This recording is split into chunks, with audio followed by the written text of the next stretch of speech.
News top 9ಗೆ ಸ್ವಾಗತ. ನಾನು ಶುಭಶ್ರೀ ಜೈನ್. ಸಚಿವ ಕೆಎಸ್ ಈಶ್ವರಪ್ಪ ಪದತ್ಯಾಗಕ್ಕೆ ಕೌಂಟೌನ್. ಈಶ್ವರಪ್ಪ ಬಂಧನ ಬಗ್ಗೆ ಸಿಎಂ ಬೊಮ್ಮಾಯಿ ಹೇಳಿದ್ದೇನು? ಈಶ್ವರಪ್ಪ ಪರ ಬ್ಯಾಟ್ ಬೀಸಿದ್ದು ಹೇಗೆ? ರಾಜ್ಯ ಕಮಲ ಪಡೆ. ಇದೆಲ್ಲವನ್ನು ನೋಡೋಣ ನ್ಯೂಸ್ ಟಾಪ್ 9ನಲ್ಲಿ. ರಾಜೀನಾಮೆ ಬಳಿಕ ಈಶ್ವರಪ್ಪ ಶಿವಮೊಗ್ಗಕ್ಕೆ ರೈಲಿನಲ್ಲಿ ವಾಪಸ್ ಆಗ್ತಾರಾ? ಈಶ್ವರಪ್ಪ ಪರ ಬಿಎಸ್ವೈ ಬ್ಯಾಟ್ ಬೀಸಿದ್ದು ಹೇಗೆ? ಕಾಂಗ್ರೆಸ್ ವಿರುದ್ಧ ಸಿಎಂ ಬೊಮ್ಮಾಯಿ ವಾಗ್ದಾಳಿ ನಡೆಸಿದ್ದು ಹೇಗೆ? ನೋಡೋಣ ಈಶ್ವರಪ್ಪ ತಲೆದಂಡ ನ್ಯೂಸ್ ಟಾಪ್ 9ನಲ್ಲಿ. ಸಚಿವ ಸ್ಥಾನಕ್ಕೆ ಇಂದು ಕೆಎಸ್ ಈಶ್ವರಪ್ಪ ರಾಜೀನಾಮೆ ಸಲ್ಲಿಸಲಿದ್ದು, ರಾಜೀನಾಮೆ ವೇಳೆ ಶಕ್ತಿ ಪ್ರದರ್ಶನಕ್ಕೆ ಈಶ್ವರಪ್ಪ ತಯಾರಿ ಮಾಡಿದ್ದಾರೆ. ಬೆಂಬಲಿಗರ ಜೊತೆಗೆ ಬಂದು ರಾಜೀನಾಮೆ ಸಲ್ಲಿಕೆಗೆ ಸಿದ್ಧತೆ ನಡೆಸಿದ್ದಾರೆ. ರಾಜೀನಾಮೆ ಬಳಿಕ ಕೆಎಸ್ ಈಶ್ವರಪ್ಪ ರೈಲು ಹತ್ತಲಿದ್ದು, ಶಿವಮೊಗ್ಗಕ್ಕೆ ರೈಲಿನಲ್ಲಿ ವಾಪಸ್ ತೆರಳಲಿದ್ದಾರೆ. ಸರ್ಕಾರಿ ಕಾರು ಹಸ್ತಾಂತರದ ಬಳಿಕ ರಾತ್ರಿ 11 ಗಂಟೆಗೆ ರೈಲಿನಲ್ಲಿ ತೆರಳುವುದಾಗಿ ಮಾಹಿತಿ ಸಿಕ್ಕಿದೆ. ರಾಜೀನಾಮೆ ದಿನ ಸಚಿವ ಈಶ್ವರಪ್ಪ ಫುಲ್ ಬ್ಯುಸಿಯಾಗಿದ್ದಾರೆ. ಸಚಿವರಾಗಿ ಕೊನೆ ದಿನದ ಕೆಲಸ ಮುಗಿಸ್ತಾ ಇರುವ ಈಶ್ವರಪ್ಪ ಶಿವಮೊಗ್ಗದ ತೇವರಚಟ್ನಹಳ್ಳಿಯ ಕಲ್ಯಾಣ ಮಂಟಪ ಉದ್ಘಾಟಿಸಿದ್ರು. ಬೆಂಗಳೂರಿಗೆ ಬರೋಕ್ಕೂ ಮೊದಲು ಕಟ್ಟಡ ಉದ್ಘಾಟನೆ ಮಾಡಿ ಗೋಪೂಜೆ ನೆರವೇರಿಸಿ ಬಳಿಕ ಉಪಹಾರ ಸ್ವೀಕರಿಸಿದ್ರು. ಪುತ್ರ ಕಾಂತೇಶ್ ಸೇರಿದಂತೆ ಹಲವು ಮುಖಂಡರು ಸಾಥ್ ನೀಡಿದ್ರು. ಕೆಎಸ್ ಈಶ್ವರಪ್ಪ ಏನೂ ಅಪರಾಧ ಮಾಡಿಲ್ಲ, ಯಾರದ್ದು ಅಪರಾಧಕ್ಕೆ ಇವರನ್ನ ಸಿಕ್ಕಿಸಲಾಗಿದೆ ಅಂತ ಮಾಜಿ ಸಿಎಂ ಬಿಎಸ್ ಯಡಿಯೂರಪ್ಪ ಹೇಳಿದ್ದಾರೆ. ಆರೋಪದಿಂದ ಈಶ್ವರಪ್ಪ ಮುಕ್ತರಾಗಿ ಹೊರಬರ್ತಾರೆ. ಈಶ್ವರಪ್ಪ ಮತ್ತೊಮ್ಮೆ ಸಂಪುಟ ಸೇರ್ತಾರೆ. ಡಿಕೆಶಿ ಮತ್ತು ಪಕ್ಷದ ಮುಖಂಡರು ಇಂಥದ್ದನ್ನ ಕಾಯ್ತಾ ಇದ್ರು ಅಂತ ಕಾಂಗ್ರೆಸ್ ನಾಯಕರಿಗೆ ಯಡಿಯೂರಪ್ಪ ತಿರುಗೇಟು ನೀಡಿದ್ರು. ಗುತ್ತಿಗೆದಾರ ಸಂತೋಷ್ ಆತ್ಮಹತ್ಯೆ ಪ್ರಕರಣ ರಾಜ್ಯ ರಾಜಕೀಯದಲ್ಲಿ ತಲ್ಲಣ ಸೃಷ್ಟಿಸಿದೆ. ಹೀಗಾಗಿ ಶಿವಮೊಗ್ಗದಲ್ಲಿ ಮಾಜಿ ಮುಖ್ಯಮಂತ್ರಿ ಯಡಿಯೂರಪ್ಪನವರ ನೇತೃತ್ವದಲ್ಲಿ ಸಭೆ ನಡೆದಿದೆ. ಈಶ್ವರಪ್ಪ ಪ್ರಕರಣದ ಸತ್ಯಾಸತ್ಯತೆಯ ಬಗ್ಗೆ ಬಿಎಸ್ವೈ ಚರ್ಚಿಸಿದ್ದಾರೆ. ಜಿಲ್ಲಾ ಬಿಜೆಪಿ ನಾಯಕರ ಜೊತೆ ಈಶ್ವರಪ್ಪ ರಾಜೀನಾಮೆ ಕುರಿತು ಯಡಿಯೂರಪ್ಪ ಮಾತುಕತೆ ನಡೆಸಿದ್ದಾರೆ.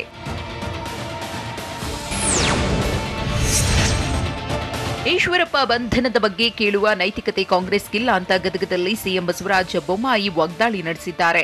ಈಶ್ವರಪ್ಪ ಬಂಧನದ ಬಗ್ಗೆ ಅಧಿಕಾರಿಗಳು ತೀರ್ಮಾನಿಸುತ್ತಾರೆ. ಈ ಪ್ರಕರಣದ ತನಿಖೆ ಮುಗಿಯುವವರೆಗೂ ಸುಮ್ಮನಿರಬೇಕು. ತನಿಖೆಯಲ್ಲಿ ಸತ್ಯಾಂಶ ಹೊರಬರುತ್ತೆ. ಸಂತೋಷ್ ಕುಟುಂಬಕ್ಕೆ ಪರಿಹಾರ ನೀಡುವ ವಿಚಾರವನ್ನ ಬೆಂಗಳೂರಿಗೆ ಹೋಗಿ ನಿರ್ಧರಿಸುತ್ತೇನೆ ಅಂತ ಸಿಎಂ ಹೇಳಿದ್ದಾರೆ.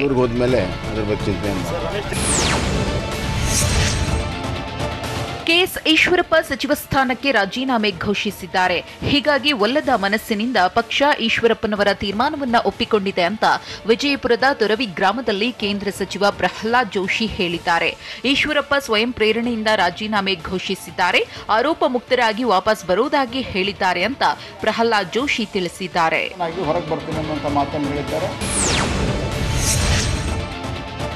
ಗುತ್ತಿಗೆದಾರ ಸಂತೋಷ್ ಆತ್ಮಹತ್ಯೆ ಪ್ರಕರಣ ಸಂಬಂಧ ಕೇಂದ್ರ ಸಚಿವ ಪ್ರಹ್ಲಾದ್ ಜೋಶಿ ಗಂಭೀರ ಆರೋಪ ಮಾಡಿದ್ದಾರೆ. ಸಂತೋಷ್ ಪ್ರಕರಣದಲ್ಲಿ ಕಾಂಗ್ರೆಸ್ ಕೈವಾಡ ಕಾಣ್ತಿದೆ. ಅವರ ಹಾವ ಭಾವ ಗಮನಿಸಿದ್ರೆ ಸಂಶಯ ವ್ಯಕ್ತವಾಗ್ತಿದೆ ಅಂತ ವಿಜಯಪುರದಲ್ಲಿ ಕೇಂದ್ರ ಸಚಿವ ಪ್ರಹ್ಲಾದ್ ಜೋಶಿ ಹೇಳಿದ್ದಾರೆ. ಈ ಬಗ್ಗೆ ಎಲ್ಲ ಆಯಾಮಗಳಲ್ಲಿ ತನಿಖೆ ಮಾಡಬೇಕು, ಅಲ್ಲದೆ ಸಿಡಿ ಕೇಸ್ನ ಬಗ್ಗೆ ತನಿಖೆ ಆಗಬೇಕು ಅಂತ ಪ್ರಹ್ಲಾದ್ ಜೋಶಿ ಒತ್ತಾಯಿಸಿದ್ದಾರೆ. ಈಶ್ವರಪ್ಪ ರಾಜೀನಾಮೆ ವಿಚಾರದಲ್ಲಿ ಪಕ್ಷದ ವರಿಷ್ಠರ ಒತ್ತಡವಿಲ್ಲ. ಪಾರದರ್ಶಕ ತನಿಖೆಗಾಗಿ ಈಶ್ವರಪ್ಪ ನಿರ್ಧಾರ ಮಾಡಿದ್ದಾರೆ ಅಂತ ಶಿವಮೊಗ್ಗದಲ್ಲಿ ಗೃಹ ಸಚಿವ ಆರಗ ಜ್ಞಾನೇಂದ್ರ ಹೇಳಿದ್ದಾರೆ. ಸಂತೋಷ್ ಆತ್ಮಹತ್ಯೆಯೋ ಅಥವಾ ಕೊಲೆಯೋ ಅನ್ನೋ ಚರ್ಚೆಯಾಗ್ತಿದೆ. ಹೀಗಾಗಿ ಉಡುಪಿ ಎಸ್ಪಿ ನೇತೃತ್ವದಲ್ಲಿ ವಿಶೇಷ ತಂಡ ರಚನೆ ಮಾಡಿದ್ದು, ಪೊಲೀಸರು ಶೀಘ್ರವೇ ತಪ್ಪಿತಸ್ಥರನ್ನ ಪತ್ತೆ ಮಾಡಲಿದ್ದಾರೆ ಅಂತ ಆರಗ ಜ್ಞಾನೇಂದ್ರ ಹೇಳಿದ್ದಾರೆ. ರಮೇಶ್ ಜಾರಕಿಹೊಳಿ ಸಂತೋಷ್ ಆತ್ಮಹತ್ಯೆ ಪ್ರಕರಣಕ್ಕೆ ಬಿಗ್ ಟ್ವಿಸ್ಟ್ ಕೊಟ್ಟಿದ್ದಾರೆ. ಈ ಬಗ್ಗೆ ಪ್ರತಿಕ್ರಿಯೆ ನೀಡಿರುವ ಗೃಹ ಸಚಿವ ಆರಗ ಜ್ಞಾನೇಂದ್ರ, ಕಾಂಗ್ರೆಸ್ ನಾಯಕರ ಕೈವಾಡ ಆರೋಪ ಸೇರಿದಂತೆ ಎಲ್ಲಾ ಸಂಗತಿ ತನಿಖೆಯಿಂದ ಬಯಲು ಮಾಡ್ತೇವೆ. ಈಶ್ವರಪ್ಪ ಆರೋಪ ಮುಕ್ತರಾಗಿ ಬರ್ತಾರೆ. ವಾಟ್ಸ್ಆಪ್ ಡೆತ್ ನೋಟ್ ತನಿಖೆಯಲ್ಲಿ ಮಹತ್ವದ ಪಾತ್ರ ವಹಿಸಲಿದೆ ಅಂತ ಆರಗ ಜ್ಞಾನೇಂದ್ರ ತಿಳಿಸಿದ್ದಾರೆ. ಇಂದು ಎಷ್ಟೊತ್ತಿಗೆ ಸಚಿವ ಈಶ್ವರಪ್ಪ ರಾಜೀನಾಮೆ ನೀಡಲಿದ್ದಾರೆ? ಈಶ್ವರಪ್ಪ ರಾಜೀನಾಮೆ ಬಗ್ಗೆ ಸಿಎಂ ಬೊಮ್ಮಾಯಿ ಹೇಳಿದ್ದೇನು? ಸರ್ಕಾರಕ್ಕೆ ಕೆಪಿಸಿಸಿ ಅಧ್ಯಕ್ಷ ಡಿಕೆ ಶಿವಕುಮಾರ್ ಹಾಕಿದ ಸವಾಲು ಏನು? ನೋಡೋಣ ಸಾವಿನ ಸುತ್ತ ನ್ಯೂಸ್ ಟಾಪ್ 9ನಲ್ಲಿ. ಗುತ್ತಿಗೆದಾರ ಸಂತೋಷ್ ಪಾಟೀಲ್ ಆತ್ಮಹತ್ಯೆ ಪ್ರಕರಣ ಸಂಬಂಧ ಕೆಎಸ್ ಈಶ್ವರಪ್ಪ ರಾಜೀನಾಮೆ ಘೋಷಿಸಿದ್ದಾರೆ. ಆರೋಪ ಆಕ್ರೋಶಕ್ಕೆ ತಲೆಬಾಗಿದ ಈಶ್ವರಪ್ಪ ಸಚಿವ ಸ್ಥಾನಕ್ಕೆ ರಾಜೀನಾಮೆ ಪ್ರಕಟಿಸಿದ್ದಾರೆ. ಇಂದು ಸಂಜೆ ಮುಖ್ಯಮಂತ್ರಿ ಬಸವರಾಜ ಬೊಮ್ಮಾಯಿ ಭೇಟಿಯಾಗಿ ರಾಜೀನಾಮೆ ಸಲ್ಲಿಕೆ ಮಾಡಲಿದ್ದಾರೆ. ಬೆಂಗಳೂರಿನ ಸಿಎಂ ಗೃಹ ಕಚೇರಿ ಕೃಷ್ಣಾದಲ್ಲಿ ಭೇಟಿಯಾಗಿ ರಾಜೀನಾಮೆ ನೀಡಲಿದ್ದಾರೆ.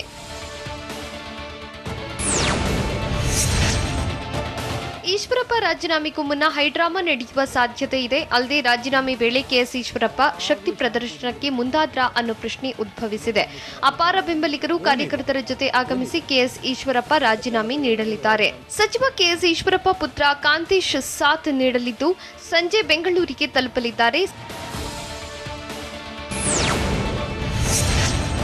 ಇಂದು ಸಂಜೆ ರಾಜೀನಾಮೆ ನೀಡುವುದಾಗಿ ಈಶ್ವರಪ್ಪ ಹೇಳಿದ್ದಾರೆ ಅಂತ ಹುಬ್ಬಳ್ಳಿ ಏರ್ಪೋರ್ಟ್ನಲ್ಲಿ ಮುಖ್ಯಮಂತ್ರಿ ಬಸವರಾಜ ಬೊಮ್ಮಾಯಿ ತಿಳಿಸಿದ್ದಾರೆ. ಸ್ವಯಂ ಪ್ರೇರಣೆಯಿಂದ ಈಶ್ವರಪ್ಪ ರಾಜೀನಾಮೆ ನೀಡುತ್ತಿದ್ದಾರೆ. ಆದಷ್ಟು ಬೇಗ ಈಶ್ವರಪ್ಪ ಆರೋಪ ಮುಕ್ತರಾಗುವ ವಿಶ್ವಾಸವಿದೆ. ಆದಷ್ಟು ಬೇಗ ತನಿಖೆ ಮಾಡಿಸಿ ಎಂದಿದ್ದಾರೆ ಎಂದು ಸಿಎಂ ಹೇಳಿದ್ದಾರೆ. ಸಚಿವ ಕೆಎಸ್ ಈಶ್ವರಪ್ಪ ರಾಜೀನಾಮೆ ನೀಡಲು ಈಗಾಗಲೇ ತೀರ್ಮಾನ ಮಾಡಿದ್ದು ನಿನ್ನೆ ರಾತ್ರಿ ಅವರ ಜೊತೆ ಮಾತನಾಡಿದ್ದೇನೆ ಅಂತ ಮುಖ್ಯಮಂತ್ರಿ ಬಸವರಾಜ ಬೊಮ್ಮಾಯಿ ಹೇಳಿದ್ದಾರೆ. ಗುತ್ತಿಗೆದಾರ ಸಂತೋಷ್ ಪಾಟೀಲ್ ಆತ್ಮಹತ್ಯೆ ಪ್ರಕರಣದ ಬಗ್ಗೆ ಎಲ್ಲಾ ಆಯಾಮದಲ್ಲೂ ತನಿಖೆ ಆಗುತ್ತೆ. ತನಿಖೆ ಆದ ಮೇಲೆ ಆರೋಪ ಮುಕ್ತರಾಗ್ತಾರೆ ಅನ್ನೋದು ಅವರ ವಿಶ್ವಾಸ ಎಂದು ತಿಳಿಸಿದ್ದಾರೆ.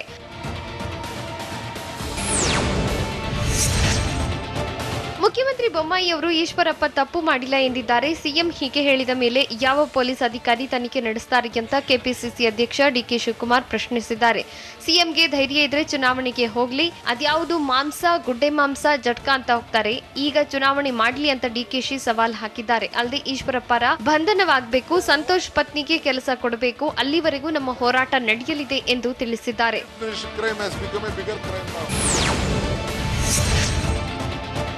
ವಿಧಾನಸೌಧದ ಗೋಡೆ ಒಡೆದ್ರೆ ಕಾಸು ಕಾಸು ಅನ್ಸುತ್ತೆ ಅಂತ ಡಿಕೆ ಶಿವಕುಮಾರ್ ಹೇಳಿದ್ದು ಗೋಡೆ ಒಡೆದು ತೋರಿಸಿದ್ದಾರೆ. ಎಲ್ಲ ಸರ್ಕಾರಿ ಕಚೇರಿಗೂ ಕಾಸು ಕಾಸು ಅನ್ಸುತ್ತೆ, ಎಲ್ಲ ಪಂಚಾಯಿತಿ ಆಫೀಸ್ನಲ್ಲೂ ಲಂಚವಿದೆ, 40% ಅಲ್ಲ 50% ಅಂತ ಬಿಬಿಎಂಪಿ ಕಸ ತೆಗೆಯುವ ಕಾಂಟ್ರಾಕ್ಟರ್ ಒಬ್ಬರು ಹೇಳಿದ್ದಾರೆ ಎಂದು ಡಿಕೆಶಿ ಹೇಳಿದ್ದಾರೆ. ಅಲ್ಲದೆ ರಮೇಶ್ ಜಾರಕಿಹೊಳಿ ಬಗ್ಗೆ ಮಾತನಾಡಿ ಹೊಲಸು ಮಾಡಿಕೊಳ್ಳಲ್ಲ, ನಾನು ಅವರ ಬಗ್ಗೆ ಮಾತನಾಡಲ್ಲ ಅಂತ ತಿಳಿಸಿದ್ದಾರೆ.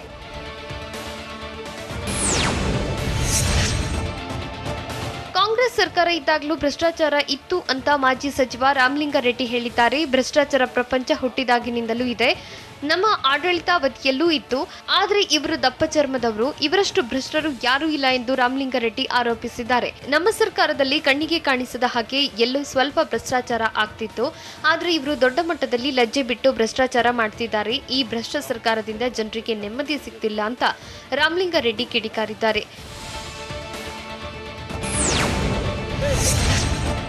ಈಶ್ವರಪ್ಪನವರದ್ದು ಬರೀ ರಾಜೀನಾಮೆ ಅಷ್ಟೇ ಅಲ್ಲ, ಮೊದಲು ಅವರನ್ನ ಅರೆಸ್ಟ್ ಮಾಡಬೇಕು ಅಂತ ರಾಮಲಿಂಗಾರೆಡ್ಡಿ ಆಗ್ರಹಿಸಿದ್ದಾರೆ. ಮುಖ್ಯಮಂತ್ರಿ ಮತ್ತು ಗೃಹ ಸಚಿವರು ಈಶ್ವರಪ್ಪರನ್ನ ಉಳಿಸುವ ಪ್ರಯತ್ನ ಮಾಡ್ತಿದ್ದಾರೆ. ಇವರ ವಿರುದ್ಧ ನಮ್ಮ ಹೋರಾಟ ಮುಂದುವರಿಯುತ್ತೆ ಎಂದು ತಿಳಿಸಿದ್ದಾರೆ. ಇನ್ನು ಮಹಾನಾಯಕನ ಕುರಿತು ರಮೇಶ್ ಜಾರಕಿಹೊಳಿ ಹೇಳಿಕೆಗೆ ಪ್ರತಿಕ್ರಿಯಿಸಿದ ಅವರು, ರಮೇಶ್ ಜಾರಕಿಹೊಳಿ ಪರೋಕ್ಷವಾಗಿ ಡಿಕೆ ಶಿವಕುಮಾರ್ ಬಗ್ಗೆ ಮಾತನಾಡಿರಬಹುದು. ಅವರು ಏನ್ ಬಿಡುಗಡೆ ಮಾಡ್ತಾರೋ ಮಾಡ್ಲಿ, ಸತ್ಯ ಗೊತ್ತಾಗಲಿ ಅಂತ ಹೇಳಿದ್ರು. ರಾಯಚೂರು ಜಿಲ್ಲೆಯಲ್ಲಿ 40% ಕಮಿಷನ್ ದಂಧೆ ಇದೆ ಅಂತ ಕಾಂಗ್ರೆಸ್ ಮುಖಂಡ ರವಿ ಬೋಸರಾಜ್ ಆರೋಪ ಮಾಡಿದ್ದಾರೆ. ಬಿಜೆಪಿ ಶಾಸಕ ಡಾಕ್ಟರ್ ಶಿವರಾಜ್ ಪಾಟೀಲ್ ಅಣ್ಣ ತಮ್ಮಂದಿರು ಗುತ್ತಿಗೆದಾರರಿದ್ದಾರೆ. ಒಳ್ಳೆಯ ಮಾರ್ಜಿನ್ ಇರುವ ಕಡೆ ಕಾಮಗಾರಿ ಮಾಡಿಸ್ತಾರೆ, ಇತರೆ ಕಾಮಗಾರಿಗಳನ್ನ ಬೇರೆ ಗುತ್ತಿಗೆದಾರರಿಗೆ ಕೊಡಿಸ್ತಾರೆ. ಅವರಿಂದ 30% 50% ಕಮಿಷನ್ ಪಡಿತಾರೆ. ರಾಯಚೂರಿನಲ್ಲೂ ಗುತ್ತಿಗೆದಾರರು ಒತ್ತಡದಲ್ಲಿಯೇ ಇದ್ದಾರೆ. ಬಹಳಷ್ಟು ಜನರು ನನಗೆ ಈ ಬಗ್ಗೆ ಹೇಳಿದ್ದಾರೆ ಅಂತ ರವಿ ಬೋಸರಾಜ್ ಆರೋಪಿಸಿದ್ದಾರೆ. ಲೋಫರ್ ಅಂತ ಬಿಜೆಪಿ ಶಾಸಕ ಯತ್ನಾಳ್ ಕಿಡಿಕಾರಿದ್ದು ಯಾರ ವಿರುದ್ಧ? ಈಶ್ವರಪ್ಪರನ್ನ ಬಂಧಿಸಿ ಅನ್ನೋರಿಗೆ ನಾಚಿಕೆ ಆಗಬೇಕು ಅಂತ ವಾಗ್ದಾಳಿ ನಡೆಸಿದ್ದು ಯಾರು? ತನಿಖೆಯಾದ್ರೆ ಇನ್ನೂ 4 ವಿಕೆಟ್ ಬೀಳುತ್ತೆ ಎಂದು ಪ್ರಿಯಾಂಕ್ ಖರ್ಗೆ ಹೇಳಿದ್ದು ಯಾಕೆ? ನೋಡೋಣ ಟಾಕ್ ವಾರ್ ನ್ಯೂಸ್ ಟಾಪ್ 9ನಲ್ಲಿ. ಕೆಪಿಸಿಸಿ ಅಧ್ಯಕ್ಷ ಡಿಕೆ ಶಿವಕುಮಾರ್ ವಿರುದ್ಧ ಬಿಜೆಪಿ ಶಾಸಕ ಯತ್ನಾಳ್ ವಾಗ್ದಾಳಿ ನಡೆಸಿದ್ದಾರೆ. ಬಿಜೆಪಿಯಲ್ಲಿ ಲೋಫರ್ ಇದ್ದಾನೆ, ಡಿಕೆಶಿನೂ ಲೋಫರ್ ಅಂತ ವಿಜಯಪುರದಲ್ಲಿ ಬಸನಗೌಡ ಪಾಟೀಲ್ ಯತ್ನಾಳ್ ಹೇಳಿದ್ದಾರೆ. ನಮ್ಮ ಬಿಜೆಪಿಯಲ್ಲಿ ಒಬ್ಬ ಯುವ ನಾಯಕರಿದ್ದಾರೆ, ಅವರು ಕಾಂಗ್ರೆಸ್ನ ಮಹಾನಾಯಕನ ಜೊತೆ ಸೇರಿದ್ದಾರೆ. ಅವರೆಲ್ಲ ಸೇರ್ಕೊಂಡು ಈ ಕುತಂತ್ರವನ್ನ ಹೆಣೆದಿದ್ದಾರೆ ಅಂತ ಯತ್ನಾಳ್ ಹೇಳಿದ್ದಾರೆ.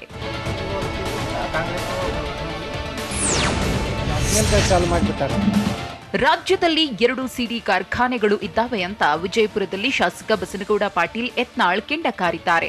ಬಿಜೆಪಿ ಕಾಂಗ್ರೆಸ್ನಲ್ಲಿ ಇಂಥದ್ದೊಂದು ಟೀಮ್ ಇದೆ.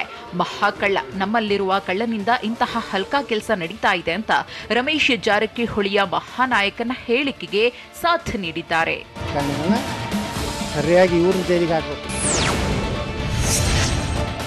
ಸಿದ್ದರಾಮಯ್ಯರನ್ನ ಬಿಜೆಪಿ ಶಾಸಕ ಯತ್ನಾಳ್ ಹೊಗಳಿದ್ದಾರೆ. ಸಿದ್ದರಾಮಯ್ಯನವರ ಬಗ್ಗೆ ನಮಗೆ ಗೌರವವಿದೆ, ಅವರು ತೂಕವಾಗಿ ಮಾತಾಡ್ತಾರೆ. ಆದ್ರೀಗ ಎಂಥವರ ಕೈಗೆ ಪಕ್ಷಗಳ ನಾಯಕತ್ವ ಸಿಗ್ತಾ ಇದೆ.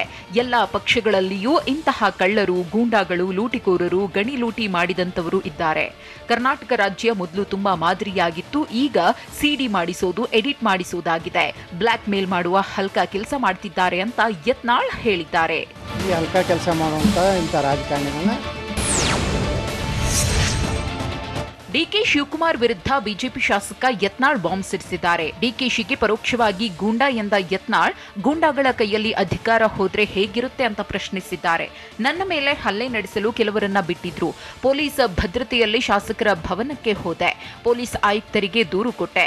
ಇಂತಹ ಗೂಂಡಾಗಳು ರಾಜಕಾರಣದಲ್ಲಿ ಇರಬಾರದು ಅಂತ ವಿಜಯಪುರದಲ್ಲಿ ಯತ್ನಾಳ್ ಹೇಳಿದ್ದಾರೆ. ಬ್ಲಾಕ್ ಮೇಲ್ ರಾಜಕಾರಣಿಗಳು ಕರ್ನಾಟಕದಲ್ಲಿ ಕಾಂಗ್ರೆಸ್ ವಿರುದ್ಧ ಶಾಸಕ ರೇಣುಕಾಚಾರ್ಯ ಕಿಡಿಕಾರಿದ್ದಾರೆ. ಈಶ್ವರಪ್ಪರನ್ನ ಬಂಧಿಸಿ ಅನ್ನೋರಿಗೆ ನಾಚಿಕೆಯಾಗಬೇಕು. ಅವರೇ ನೈತಿಕ ಹೊಣೆ ಹೊತ್ತು ರಾಜೀನಾಮೆ ನೀಡುತ್ತಿದ್ದಾರೆ ಅಂತ ಹೊನ್ನಾಳಿಯಲ್ಲಿ ರೇಣುಕಾಚಾರ್ಯ ಹೇಳಿದ್ದಾರೆ. ಈಶ್ವರಪ್ಪ ಯಾವುದೇ ಅಪರಾಧ ಮಾಡಿಲ್ಲ, ಆರೋಪ ಮುಕ್ತರಾಗಲಿದ್ದಾರೆ. ಕಾಂಗ್ರೆಸ್ಗೆ ಯಾವುದೇ ಅಸ್ತ್ರ ಸಿಗದೆ ಈ ಆರೋಪ ಮಾಡುತ್ತಿದ್ದಾರೆ ಅಂತ ಕಾಂಗ್ರೆಸ್ ವಿರುದ್ಧ ರೇಣುಕಾಚಾರ್ಯ ವಾಗ್ದಾಳಿ ನಡೆಸಿದ್ದಾರೆ. ಯಾವ ಕಾರಣಕ್ಕೋಸ್ಕರ ಹೋರಾಟ ಮಾಡ್ತೀವಿ? ಟ್ವೀಟ್ ಮೂಲಕ ಡಿಕೆ ಶಿವಕುಮಾರ್ ವಿರುದ್ಧ ಶಾಸಕ ರೇಣುಕಾಚಾರ್ಯ ವಾಗ್ದಾಳಿ ನಡೆಸಿದ್ದಾರೆ. ಅಧಿಕಾರಕ್ಕಾಗಿ ಬಂಡೆ ಬೇಕಾದ್ದನ್ನ ಮಾಡುತ್ತೆ, ಸಿದ್ದರಾಮಯ್ಯನವರೇ ಹುಷಾರಾಗಿರಿ ಅಂತ ಟ್ವೀಟ್ ಮಾಡಿದ್ದಾರೆ. ಪಕ್ಕದಲ್ಲಿ ಕುಳಿತ ಬಂಡೆ ನಿಮ್ಮ ಬೆನ್ನಿಗೆ ಚೂರಿ ಹಾಕಬಹುದು. ಎಲ್ಲಿಯೋ ಕುಳಿತು ಇನ್ನೆಲ್ಲೋ ಬಾಂಬ್ ಸಿಡಿಸ್ತಾರೆ. ಈ ಮಹಾನಾಯಕನಿಗೆ ಸಿದ್ದರಾಮಯ್ಯ ಅವರೇ ಪ್ರತಿಸ್ಪರ್ಧಿ. ಅವರನ್ನ ಖೆಡ್ಡಾಗಿ ಕೆಡವಿದ್ರೂ ಅಚ್ಚರಿ ಪಡಬೇಕಿಲ್ಲ. ಸ್ವಯಂ ಘೋಷಿತ ಡೈನಾಮಿಕ್ ಬಂಡೆ ಎಂದು ಡಿಕೆಶಿ ಹೆಸರು ಪ್ರಸ್ತಾಪಿಸದೆ ಶಾಸಕ ರೇಣುಕಾಚಾರ್ಯ ವ್ಯಂಗ್ಯವಾಡಿದ್ದಾರೆ.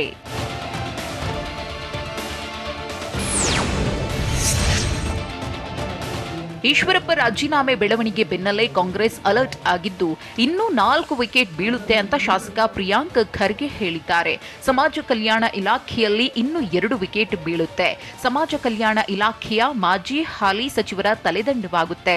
ಪಿಎಸ್ಐ ಪರೀಕ್ಷೆ ಅಕ್ರಮದ ಬಗ್ಗೆ ತನಿಖೆಯಾದ್ರೆ ಗೃಹ ಇಲಾಖೆಯಲ್ಲೂ 2 ವಿಕೆಟ್ ಪತನವಾಗಲಿದೆ ಅಂತ ವಿಧಾನಸೌಧದಲ್ಲಿ ಶಾಸಕ ಪ್ರಿಯಾಂಕ್ ಖರ್ಗೆ ಹೇಳಿದ್ದಾರೆ.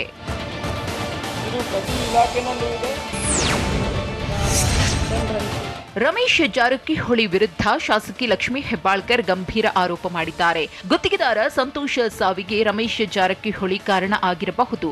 ಸಾವಿಗೆ ಕಾರಣ ಆದ್ರೋ ಅನ್ನೋ ಸಂಶಯ ಬರ್ತಿದೆ ಅಂತ ಬೆಳಗಾವಿಯಲ್ಲಿ ಶಾಸಕಿ ಲಕ್ಷ್ಮೀ ಹೆಬ್ಬಾಳ್ಕರ್ ಹೇಳಿದ್ದಾರೆ. ಸಂತೋಷ್ ನನ್ನ ಜೊತೆ ಒಳ್ಳೆ ಸಂಬಂಧ ಇತ್ತು ಅಂದಿದ್ರು. ನಿಮ್ದು ಹಿಟ್ ಅಂಡ್ ರನ್ ಕೇಸ್ ಅಂತ ರಮೇಶ್ ಜಾರಕಿಹೊಳಿಗೆ ಹೆಬ್ಬಾಳ್ಕರ್ ತಿರುಗೇಟು ಕೊಟ್ಟಿದ್ದಾರೆ. ಆದ್ರೋ ಏನೋ ಅಂತ ನನಗೆ ಸಂಶಯ ಬರ್ತದೆ.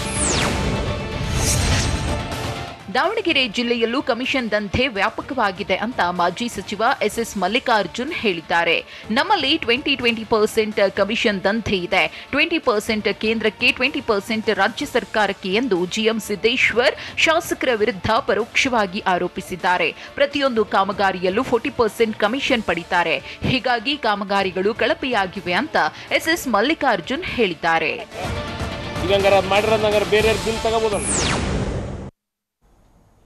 ಈಶ್ವರಪ್ಪ ಬಂಧನಕ್ಕೆ ಆಗ್ರಹಿಸಿ ಕಾಂಗ್ರೆಸ್ ಹೋರಾಟ ಹೇಗಿದೆ? ಈಶ್ವರಪ್ಪ ರಾಜೀನಾಮೆ ಕೊಡ್ತಾರಾ ಅನ್ನೋದೇ ಡೌಟ್ ಅಂತ ಡಿಕೆಶಿ ಅನುಮಾನ ವ್ಯಕ್ತಪಡಿಸಿದ್ದು ಯಾಕೆ? ಕಾಂಗ್ರೆಸ್ನ ಪ್ರತಿಭಟನೆಗೆ ಸಿಎಂ ಬೊಮ್ಮಾಯಿ ಕೌಂಟರ್ ಕೊಟ್ಟಿದ್ದು ಹೇಗಿತ್ತು? ನೋಡೋಣ ಕೈ ಕಹಳೆ ನ್ಯೂಸ್ ಟಾಪ್ 9ನಲ್ಲಿ. ಈಶ್ವರಪ್ಪ ವಿರುದ್ಧ ಕಾಂಗ್ರೆಸ್ ಹೋರಾಟ ಮತ್ತಷ್ಟು ತೀವ್ರಗೊಳ್ಳಲಿದೆ. ವಿಧಾನಸೌಧದ ಬ್ಯಾಂಕ್ವೆಟ್ ಹಾಲ್ ಬಳಿ ಕಾಂಗ್ರೆಸ್ ನಾಯಕರು ಸಭೆ ನಡೆಸಿದ್ದು ಈಶ್ವರಪ್ಪ ವಿಚಾರವಾಗಿ ರಾಜ್ಯ ಪ್ರವಾಸ ಮಾಡುವ ಬಗ್ಗೆ ಸಭೆಯಲ್ಲಿ ನಿರ್ಧಾರ ಮಾಡಲಾಗಿದೆ. ಸಭೆಯಲ್ಲಿ ಕೆಪಿಸಿಸಿ ಅಧ್ಯಕ್ಷ ಡಿಕೆ ಶಿವಕುಮಾರ್, ವಿಪಕ್ಷ ನಾಯಕ ಸಿದ್ದರಾಮಯ್ಯ, ಎಂಬಿ ಪಾಟೀಲ್, ದಿನೇಶ್ ಗುಂಡೂರಾವ್ ಸೇರಿದಂತೆ ಹಿರಿಯ ನಾಯಕರು ಭಾಗಿಯಾಗಿದ್ದರು. ಸಭೆಯಲ್ಲಿ ನಾಯಕರಿಗೆ ಹಂಚಿಕೆ ಮಾಡಿರುವ ಜಿಲ್ಲೆಗಳ ಬಗ್ಗೆ ಚರ್ಚಿಸಿದರು. ಸಚಿವ ಸ್ಥಾನಕ್ಕೆ ರಾಜೀನಾಮೆ ನೀಡುವುದಾಗಿ ಈಶ್ವರಪ್ಪ ಘೋಷಿಸಿದ್ದಾರೆ. ಆದರೆ ಕೆಪಿಸಿಸಿ ಅಧ್ಯಕ್ಷ ಡಿಕೆ ಶಿವಕುಮಾರ್ ಈ ಬಗ್ಗೆ ಅನುಮಾನ ವ್ಯಕ್ತಪಡಿಸಿದ್ದಾರೆ. ಈಶ್ವರಪ್ಪ ರಾಜೀನಾಮೆ ನಮ್ಮ ಪ್ರಿಯಾರಿಟಿ ಇರಲಿಲ್ಲ, ಈಗಲೂ ರಾಜೀನಾಮೆ ಕೊಡ್ತಾರಾ ಅನ್ನೋದು ನನಗೆ ಡೌಟ್ ಇದೆ ಎಂದು ವಿಧಾನಸೌಧದಲ್ಲಿ ಡಿಕೆ ಶಿವಕುಮಾರ್ ಹೇಳಿದ್ದಾರೆ. ಗುತ್ತಿಗೆದಾರ ಸಂತೋಷ್ ಪಾಟೀಲ್ ಆತ್ಮಹತ್ಯೆ ಕೇಸ್ ಸಂಬಂಧ ಕೆಎಸ್ ಈಶ್ವರಪ್ಪ ವಿರುದ್ಧ ಕೆಪಿಸಿಸಿ ಅಧ್ಯಕ್ಷ ಡಿಕೆ ಶಿವಕುಮಾರ್ ವಾಗ್ದಾಳಿ ನಡೆಸಿದ್ದಾರೆ. ಈಶ್ವರಪ್ಪ ಭ್ರಷ್ಟಾಚಾರ ನಿಗ್ರಹ ತಡೆ ಕಾಯ್ದೆಯಡಿ ಪ್ರಕರಣ ದಾಖಲಿಸಬೇಕು. ಕೆಎಸ್ ಈಶ್ವರಪ್ಪ ಒಬ್ಬ ಸುಳ್ಳಿನ ಫ್ಯಾಕ್ಟರಿ ಚೇರ್ಮನ್ ಅಂತ ಡಿಕೆ ಶಿವಕುಮಾರ್ ವ್ಯಂಗ್ಯವಾಡಿದ್ದಾರೆ.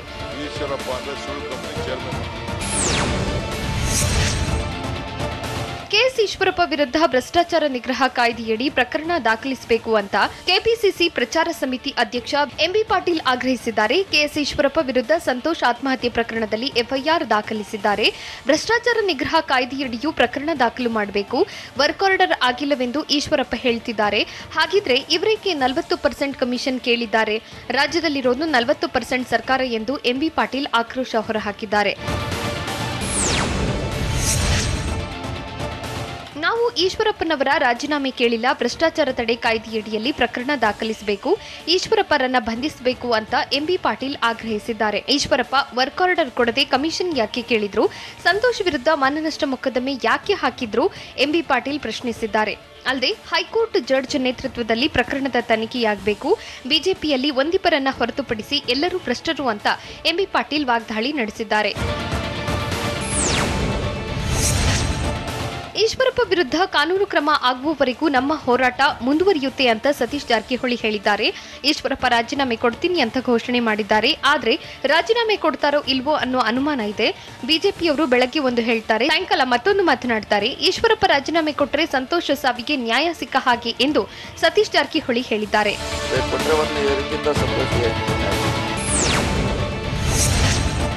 ಕೆಎಸ್ ಈಶ್ವರಪ್ಪ ಬಂಧನಕ್ಕೆ ಆಗ್ರಹಿಸುತ್ತಿರೋ ಕಾಂಗ್ರೆಸ್ ನಾಯಕರಿಗೆ ಮುಖ್ಯಮಂತ್ರಿ ಬಸವರಾಜ ಬೊಮ್ಮಾಯಿ ತಿರುಗೇಟು ನೀಡಿದ್ದಾರೆ. ಡಿವೈಎಸ್ಪಿ ಗಣಪತಿ ಆತ್ಮಹತ್ಯೆ ಕೇಸ್ನಲ್ಲಿ ಕೆಜೆ ಜಾರ್ಜ್ ರಾಜೀನಾಮೆ ನೀಡಿದ್ರು. ಆಗ ರಾಜ್ಯ ಪೊಲೀಸರು ಸಿಬಿಐ ಕೆಜೆ ಜಾರ್ಜ್ರನ್ನ ಬಂಧಿಸಿದ್ದ. ವಿಪಕ್ಷದವರು ತನಿಖಾಧಿಕಾರಿ ಜಡ್ಜ್ ಆಗುವ ಅಗತ್ಯವಿಲ್ಲ ಅಂತ ಹುಬ್ಬಳ್ಳಿ ಏರ್ಪೋರ್ಟ್ನಲ್ಲಿ ಸಿಎಂ ಬೊಮ್ಮಾಯಿ ಹೇಳಿದ್ದಾರೆ.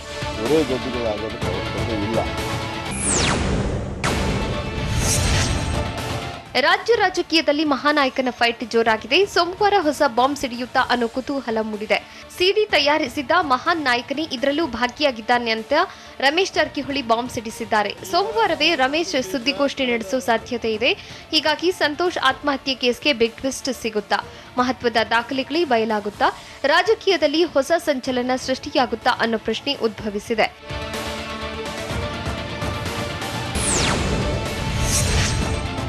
ಗುತ್ತಿಗೆದಾರ ಸಂತೋಷ್ ಪಾಟೀಲ್ ಆತ್ಮಹತ್ಯೆ ಪ್ರಕರಣ ಸಂಬಂಧ ಸೋಮವಾರ ಮಾಜಿ ಸಚಿವ ರಮೇಶ್ ಜಾರಕಿಹೊಳಿ ಮಹತ್ವದ ಸುದ್ದಿಗೋಷ್ಠಿ ಕರೆದಿದ್ದಾರೆ. ಸುದ್ದಿಗೋಷ್ಠಿಯಲ್ಲಿ ಸ್ಫೋಟಕ ಮಾಹಿತಿ ಬಿಡುಗಡೆ ಮಾಡೋ ಸಾಧ್ಯತೆ ಇದೆ. ಮಹಾನಾಯಕನಿಗೆ ಸಂಬಂಧಿಸಿದ ಆಡಿಯೋ ರಿಲೀಸ್ ಮಾಡ್ತಾರೆ ಅಂತ ಹೇಳಲಾಗ್ತಿದೆ.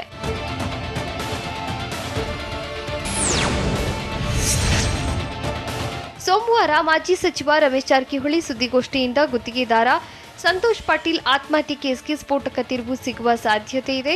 ಸೋಮವಾರ ಮಹಾನಾಯಕನ ಬಗ್ಗೆ ರಮೇಶ್ ಜಾರಕಿಹೊಳಿ ಆಡಿಯೋ ರಿಲೀಸ್ ಮಾಡೋ ನಿರೀಕ್ಷೆ ಇದೆ.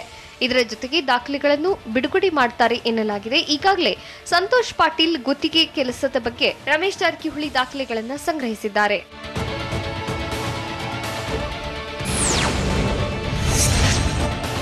ಗುತ್ತಿಗೆದಾರ ಸಂತೋಷ್ ಪಾಟೀಲ್ ಆತ್ಮಹತ್ಯೆ ಕೇಸ್ಗೆ ಮಾಜಿ ಸಚಿವ ರಮೇಶ್ ಜಾರಕಿಹೊಳಿ ಬಿಗ್ ಟ್ವಿಸ್ಟ್ ಕೊಟ್ಟಿದ್ದಾರೆ. ನನ್ನ ಸಿಡಿ ತಯಾರಿಸಿದ್ದ ಮಹಾನ್ ನಾಯಕನೇ ಇದರಲ್ಲೂ ಭಾಗಿಯಾಗಿದ್ದಾನೆ ಅಂತ ರಮೇಶ್ ಜಾರಕಿಹೊಳಿ ಆರೋಪಿಸಿದ್ದಾರೆ. ಅಲ್ಲದೆ ಮುಂದಿನ ಸೋಮವಾರ ಸುದ್ದಿಗೋಷ್ಠಿ ನಡೆಸಿ ದಾಖಲೆ ಬಿಡುಗಡೆ ಮಾಡುವ ಸಾಧ್ಯತೆ ಇದೆ. ಈ ಬಗ್ಗೆ ಹುಬ್ಬಳ್ಳಿ ಏರ್ಪೋರ್ಟ್ನಲ್ಲಿ ಪ್ರತಿಕ್ರಿಯೆ ನೀಡಿದ ಮುಖ್ಯಮಂತ್ರಿ ಬಸವರಾಜ ಬೊಮ್ಮಾಯಿ ದಾಖಲೆ ರಿಲೀಸ್ ಬಗ್ಗೆ ರಮೇಶ್ ಜಾರಕಿಹೊಳಿ ಅವರನ್ನೇ ಕೇಳಿ ಅಂತ ಹೇಳಿದ್ದಾರೆ.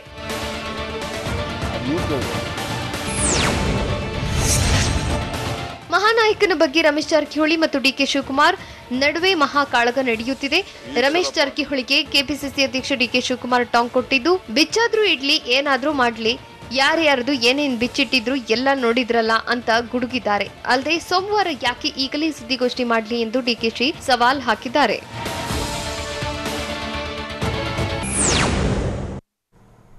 ವರುಣಾರ್ಭಟಕ್ಕೆ ತತ್ತರಿಸಿದ್ದು ಹೇಗೆ? ರಾಜಧಾನಿ ಬೆಂಗಳೂರು 50ಕ್ಕೂ ಹೆಚ್ಚು ಮನೆಗಳಿಗೆ ನೀರು ನುಗ್ಗಿ ಏನೆಲ್ಲ ಅವಾಂತರ ಸೃಷ್ಟಿಯಾಗಿದೆ? ಸಿನಿಮಾ ನೋಡಲು ಹೋದವರಿಗೆ ಬಿಗ್ ಶಾಕ್ ಎದುರಾಗಿದ್ದು ಹೇಗೆ? ನೋಡೋಣ ರಣಮಳೆ ನ್ಯೂಸ್ ಟಾಪ್ 9ನಲ್ಲಿ. ವರುಣಾರ್ಭಟಕ್ಕೆ ರಾಜಧಾನಿ ಬೆಂಗಳೂರು ತತ್ತರಿಸಿದೆ. ತಡರಾತ್ರಿ ಸುರಿದ ಭಾರೀ ಮಳೆಗೆ ಕಾಮಾಖ್ಯ ಬಡಾವಣೆಯ 50ಕ್ಕೂ ಹೆಚ್ಚು ಮನೆಗಳಿಗೆ ನೀರು ನುಗ್ಗಿದೆ. ಮನೆಯಲ್ಲಿದ್ದ ದಿನಸಿ ಧಾನ್ಯ ಎಲ್ಲಾ ನೀರು ಪಾಲಾಗಿದ್ದು, ನೀರು ಹೊರಹಾಕಲು ನಿವಾಸಿಗಳು ಹರಸಾಹಸ ಪಟ್ಟಿದ್ದಾರೆ. ರಾತ್ರಿ ಎಲ್ಲ ನೀರು ಹೊರಹಾಕಲು ಜಾಗರಣೆ ಮಾಡಿದ್ದು, ಕಾರುಗಳು ತೇಲಿ ಹೋಗಿವೆ.